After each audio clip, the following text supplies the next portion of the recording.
Last time విదేశీ పర్యటనలోనే 40,000 కోట్ల పెట్టుబడులు తీసుకొచ్చామని ప్రభుత్వం చెప్తా ఉంది. కాకపోతే అది ఇంప్లిమెంట్ కాలేదు.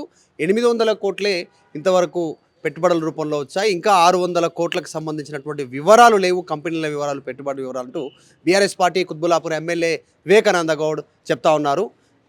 సీఎం ఏమో పెట్టుబడులు తీసుకొస్తామంటున్నారు. ₹1 తేవట్లేదు. కేవలం ఇంకా లెక్క తేలాల్సింది చాలా ఉందనేటువంటిది మీరు చెప్తా ఉన్నారు. ఏం జరుగుతుంది వివేకానంద గౌడ్? ఇది అంతా కూడా ప్రజలను మభ్యపెట్టడానికి, ప్రజలను పక్కదోర పెట్టించడానికి, గత ప్రభుత్వం కంటే బాగా చేస్తున్నామని నిరూపించడానికి చేసే ప్రయత్నంలోనే భాగంగా ఇవన్నీ కనపడతానే తప్ప దీంట్లో ఇక్కడ చిత్తశుద్ధి కానీ ఇక్కడ కూడా క్లారిటీ లేదు. నిజంగా దాంట్లో వాస్తవిక పరిస్థితులు లేవు. అవి కూడా వారు ముఖ్యంగా గతంలో 40,000 కోట్ల రూపాయల పెట్టుబడులు చెప్పారు, కానీ కేవలం 862 కోట్ల రూపాయలు మాత్రమే పెట్టుబడులు వచ్చాయని చెప్పి అసెంబ్లీ వేదిక కానివ్వండి, అనేక వేదికలపైన ఆధారాలతో పాటు మేము నిరూపించాం. అయితే వీళ్ళు చక్కదిద్దే ప్రయత్నం చేయాలని తప్ప వీళ్ళు పెట్టుబడులు ఆకర్షించడానికి ప్రయత్నాలు చేస్తూ ఉన్నాం.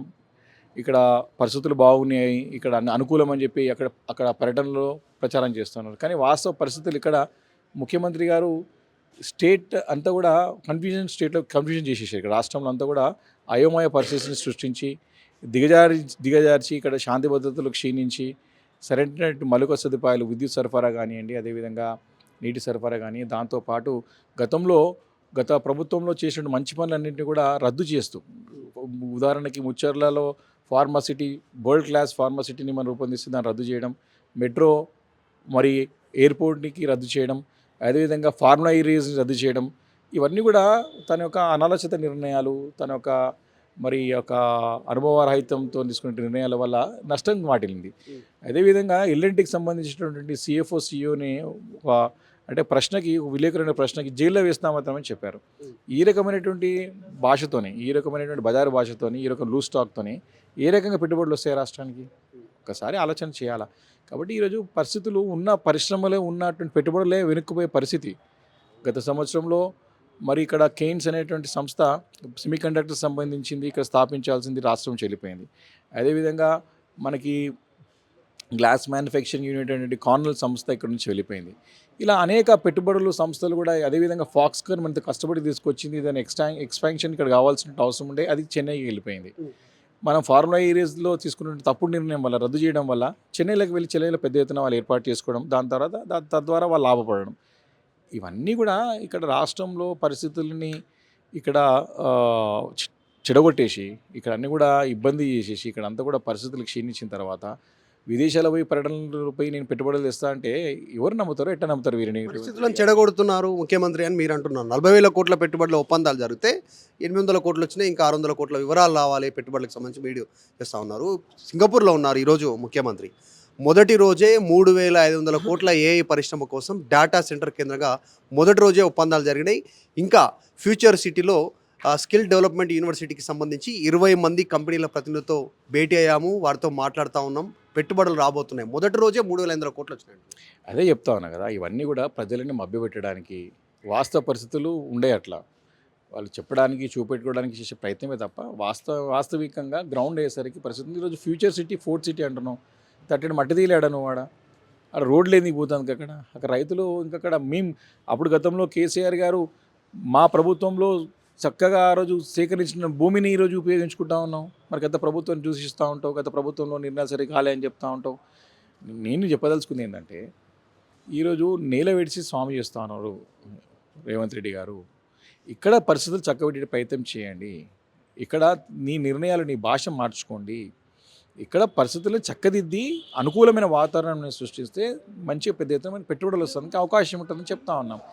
కానీ ఏదో డంబాచారంగా, ఏదో ఫేక్ పెట్టుబడులను చూపించి, అదానితో పోయి పెట్టుబడులు తీసుకొచ్చేసి, గోడి కంపెనీ లాంటి ఒక షెల్ కంపెనీలతో పెట్టుబడులు తీసుకొచ్చేసి, ఎందుకు ఈ అవసరము?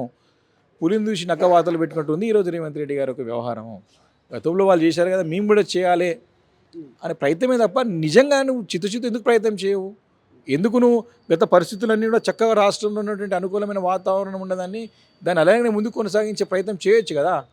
కేసీఆర్ గారు ఆనవాళ్ళు లేకుండా చేస్తా అని చెప్పి గతంలో అంటే కక్షతోని మనం తట్టుకోలేక కేసీఆర్ గారు చేసిన మంచి పనులను ప్రజల్లో అప్పటి కూడా ఆదరిస్తూ ఉంటే కూడా వారి ఆనవాళ్ళు లేకుండా చేస్తానని చెప్పుకొని కాకుండా రాష్ట్ర పరిస్థితిని వారు క్యాన్సర్ పేషెంట్తో పోల్చినారు.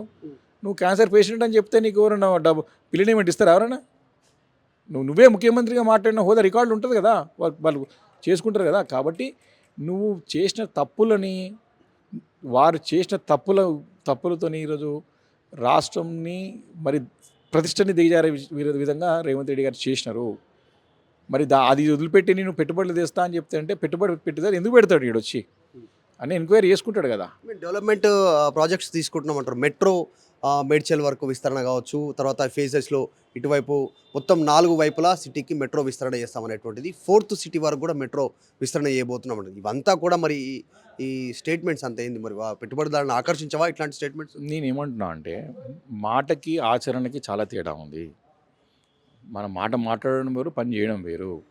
నువ్వు మెట్రో రైల్ ఎయిర్పోర్ట్కి రద్దు చేయడమే నువ్వు 4,000 తీసుకుపోతున్నావు. ఉన్న ఒక రూట్ని ఎందుకు క్యాన్సిల్ చేసినావు? 4 డైరెక్షన్స్లోకి వెళ్ళి నువ్వు పెంచుతా ఉంటున్నావు మెట్రోని. ఒక డైరెక్షన్ ఎందుకు ఒక రూట్ని ఎందుకు క్యాన్సిల్ చేసినావు, ఎందుకు రద్దు చేసినావు? చక్కగా అది అవసరం. 10 లక్షల ఐటీ ఉద్యోగాలు ఉండేటువంటి ప్రాంతం అంతా నుంచి కూడా అవసరం, డిమాండ్ ఉన్న ప్రాంతం నుంచి ఎందుకు రద్దు చేసినావు? నీకు శాస్త్రీయ పద్ధతిలో చేసినావా? దానికి ఏమన్నా నీకు ఉన్నదా మినిమం దాని రీజనింగ్ ఉందా క్యాన్సిల్ చేయడానికి?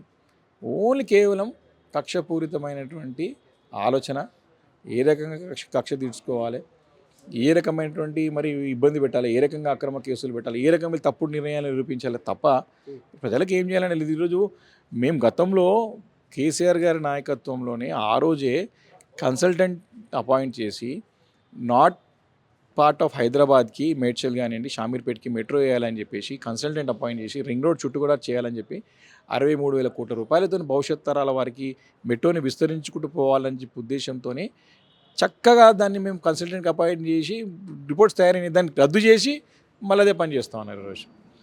ముఖ్యమంత్రి కూడా ఎక్కువ ఈ మధ్య కాలంలో 4th సిటీని ఎక్కువ ప్రొజెక్ట్ చేస్తూ ఉన్నారు. స్కిల్ డెవలప్మెంట్ యూనివర్సిటీ కానీ, అక్కడే ఏదో జూ పార్క్ నిర్మాణం కానీ, ఎక్కువగా 4th సిటీ గురించి ఎక్స్ప్లెయిన్ చేస్తున్నాం. సింగపూర్లో కూడా 4th సిటీ గురించే అక్కడ ఉన్నటువంటి అధికారులకు, అక్కడ ఉన్నటువంటి వారికి ఎక్స్ప్లెయిన్ చేసే ప్రయత్నం చేస్తూ ఉన్నారు. 20 మందిని ఇక్కడికి యూనివర్సిటీలో స్కిల్ యూనివర్సిటీ వారికి శిక్షణ ఇవ్వడానికి వారితో మాట్లాడుతున్నారు. అసలు ఏంది 4th సిటీ? నిజంగా సాధ్యమయ్యే పనేనా ఇప్పుడున్న సిచ్యువేషన్? ఇప్పటికే సంవత్సరం అయిపోయింది వారిది. మా అంటే ఇంకా సంవత్సరం 2 సంవత్సరాలు ఉంటుంది. దాని తర్వాత అంతా కూడా 2 సంవత్సరాలు అంతా కూడా ఆయనకి ఆ పార్టీని చక్కదిద్దుకునేదానికి, మంత్రులకు చెప్పుకోవడానికి పార్టీని చక్కదిద్దుకునే టైం సరిపోతుంది. ప్రజల గురించి పట్టించుకునే సమయం దొరకదు. ఉన్న సిటీని వదిలిపెట్టేసి నువ్వు 4th సిటీ దగ్గర పోతా అంటే ఎవరు నమ్ముతారు? ఎక్కడో 40 కిలోమీటర్ల అవతల ఉన్న దాన్ని తీసుకువచ్చి అక్కడ యాక్చువల్లీ ఆ స్థలాన్ని సేకరించింది ఫార్మాసిటీ గురించి. ఊరి దూరంలో ఉండి ఫార్మాసిటీని చక్కగా వరల్డ్ క్లాస్ ఫార్మాసిటీ పెడదామని ప్రపోజల్ చేసినాము. హైకోర్టుకి ఏమో ఫార్మాసిటీని రద్దు చేయలేదని చెప్తావు, బయటనే వచ్చి 4th సిటీ అని చెప్తావు. కేవలము వారి యొక్క ల్యాండ్ భూముల యొక్క లావాదేవీల గురించి, ఇన్నర్ ట్రేడింగ్ గురించే ఈ యొక్క ప్రయత్నం అంతా తప్ప దాంట్లో ఎక్కడ కూడా దాంట్లో నిజంగా అంటే సాధ్యపడే మాత్రం అవుతుందా అసలు?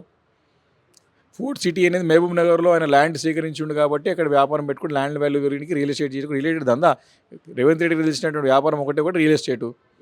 ఆయన వ్యాపారం భూముల విలువ పెంచుకోవడానికి, భూములతో వ్యాపారాలు చేసుకోవడానికి, తన కుటుంబ సభ్యులు లాభపడడానికే 4th సిటీ అని చెప్తున్నాడు తప్ప ప్రజలకు లాభపడడానికి కాదు అని సుస్పష్టంగా మేము తెలియజేస్తా ఉన్నాం. రైట్. ఇది పెట్టుబడుల కోసం విదేశీ పర్యటన చేస్తున్నటువంటి ముఖ్యమంత్రి గతంలో 40,000 కోట్ల పెట్టుబడులు దావోస్ అనేటువంటి పర్యటన సందర్భంగా స్టేట్మెంట్ చేశారు. పెట్టుబడులు వచ్చాయనేటువంటి దాంట్లో కేవలం 800 కోట్లకు సంబంధించిన మా విషయంలో మాత్రమే వివరాలు వివరించే ప్రయత్నం చేశారు. అందులో కూడా ఇంకా 600 కోట్లకు పైగా సంబంధించినటువంటి పెట్టుబడుల వివరాలు ఇంతవరకు బయటికి రాలేదు. ఎందుకు రీజన్ అంటే ఆయన గత 1 ఇయర్ నుంచి అధికారం చేపట్టినప్పటి నుంచి రాష్ట్రాన్ని డీగ్రేడ్ చేస్తూ, డీఫేమ్ చేస్తూ ఇది ఒక క్యాన్సర్ లాంటి పరిస్థితి ఉంది రాష్ట్రానికి అనేటువంటి స్టేట్మెంట్ చేయడం, ఆర్థికంగా ఇబ్బంది ఉందనేటువంటి స్టేట్మెంట్ చేయడము, అసలు రాష్ట్రం దివాలా తీసిందనేటువంటి స్టేట్మెంట్లే ఈరోజు ఆ రోజు ఒప్పందాలు కుదిరినటువంటి వారు పెట్టుబడులు పెట్టకపోవడానికి ప్రధాన కారణం గతంలో ప్రభుత్వం తీసుకున్నటువంటి అభివృద్ధి కార్యక్రమాలను నిలువరిస్తూ వాటిని క్యాన్సిల్ చేస్తూ, రద్దు చేస్తూ ముందుకు వెళ్తా ఉన్నటువంటి సిచ్యువేషన్ ఉంది. ఇక 4th సిటీ అనేటువంటిది రేవంత్ రెడ్డి సొంత అనునీయులు, వాళ్ళ అన్నదమ్ములు తీసుకున్నటువంటి భూముల రేట్లు పెంచుకొని రియల్ ఎస్టేట్ చేసుకోవడానికి 4th సిటీని ఎక్కువ ప్రొజెక్షన్ చేస్తూ ఉన్నారు. ఇప్పట్లో 4th సిటీ సాధ్యం కాదు. ఇకనైనా ముఖ్యమంత్రి వైఖరి మారాలి, రాష్ట్రం పైన విద్వేషాన్ని వదిలి పెట్టుబడులపైన దృష్టి పెట్టాలనేటువంటి స్టేట్మెంట్ వివేకానంద గౌడ్ ఎమ్మెల్యే కుత్బుల్లాపూర్ చేస్తా ఉన్నారు. వీడియో జర్నలిస్ట్ గణేష్తో మధు మల్కేడికర్, హైదరాబాద్. మరిన్ని వీడియోస్ కోసం ఛానల్ ని సబ్స్క్రైబ్ చేయండి. లేటెస్ట్ అప్డేట్స్ కోసం వాట్సాప్ ఛానల్ ని ఫాలో అవ్వండి. ఆ లింక్ డిస్క్రిప్షన్ లో ఉంది.